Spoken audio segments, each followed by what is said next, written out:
Her pain is a lot, and her mindset is she just wants to be home. New at 6 o'clock, a dream trip to Africa for a local retiree turns into a nightmare as she sat in a tour bus.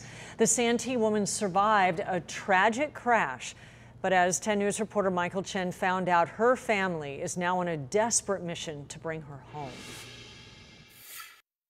I'm in constant pain. This is Jeanette Craig speaking from a clinic bed 2 weeks after her trip of a lifetime began. Oh, it's heartbreaking. Daughter-in-law Tamara Baca Craig says an excited Jeanette, who retired 4 years ago, left for South Africa ready for adventure. Jeanette has already been on several international trips, but this one she had been planning and saving for more than a year, her first trip to Africa. On a day in late September, she was on a tour bus headed to an animal preserve in the country of Lesotho when the bus overturned, killing 3 and injuring the 12 other tourists on board, including Jeanette. And because she had her seatbelt on, she wasn't thrown when it was rolled. She was trapped upside down as the bus rolled, and that's when she sustained all her injuries. Jeanette was transported by helicopter to a clinic outside Lesotho. She's undergone several surgeries, suffering a fractured pelvis and leg and torn ligaments in her legs. And now her pain is just really shocking. There's a ton of breakthrough pain every time she shifts because the pelvis is bone on bone. Jeanette comforted by her daughter, who just arrived in South Africa. Her loved ones desperate to make this wish come true.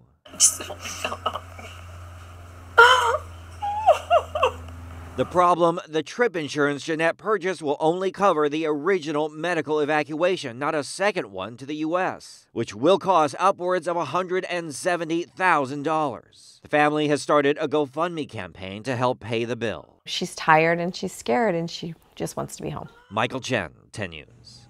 And there is a link to the family's GoFundMe campaign at 10news.com. We want to get her home.